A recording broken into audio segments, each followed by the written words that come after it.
আসসালামু আলাইকুম। আমাদেরকে অনেক সময় অনেক ইমেজ এসইও করতে হয়। তো ইমেজ এসইও করার ক্ষেত্রে আমরা যে সমস্যাটা পড়ি সেটা হচ্ছে পিএনজি টাইপ ইমেজকে আমরা এসইও করতে পারি না।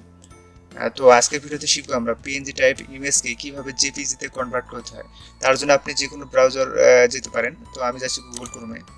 যাওয়ার পরে লিখবেন পিএন পিএনজি টু জেপিজি। দেখার পরে আপনি যদি সার্চ করেন এখানে অনেক টুলস দেখতে পারবেন, যেমন পিএনজি টু জেপিজি, অ্যাডোবি, এগুলো সব প্রিমিয়াম টুলস। আপনি যদি এগুলো ইউজ করেন তো আপনাকে টাকা দিয়ে ইউজ করতে হবে। তো আমি সাজেস্ট করবো ওই যে আই লাভ আইএমজি, এটা ইউজ করার জন্য। আমি এটা ডেসক্রিপশন বক্সে দিয়ে দিচ্ছি। তো এটা একদম ফ্রি। আপনারা চাইলে যে কোনো ইমেজ যে কোনো সময় এক ক্লিকে এসিও করতে পারবেন, মানে জেপিতে কনভার্ট করতে পারবেন।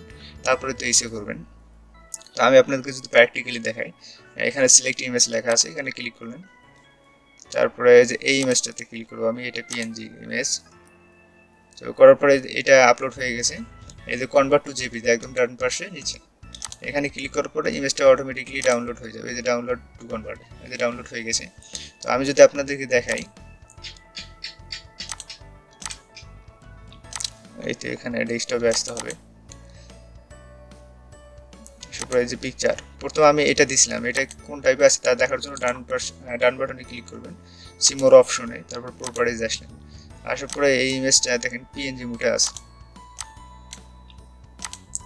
এই যে পিএনজি টাইপ অফ পিএনজি, এটাতে আমরা জেপিজি করার পরে যে অবস্থায় আসছে যদি সেটা দেখি, এই যে ডাউনলোড আসলাম।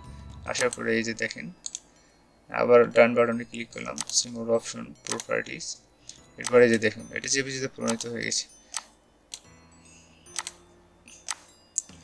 তো এখন আমরা চাইলে কিন্তু এটা খুব সহজে এসি করতে পারবো। এসি করার যে টিউটোরিয়ালটা তৈরি করেছি আমি, আপনারা চাইলে ওখান থেকে দেখতে পারেন। তো আমি আর দেখাচ্ছি না। তো আপনারা চাইলে এই টুলসটা ব্যবহার করে খুব সহজেই আই লাভ আইএমজি এটা ব্যবহার করে খুব সহজেই যে কোনো ইমেজকে মাত্র এক ক্লিকেই পিএনজি থেকে জেপিজিতে কনভার্ট করতে পারবেন। তো আজকে এই পর্যন্তই। আল্লাহ হাফেজ।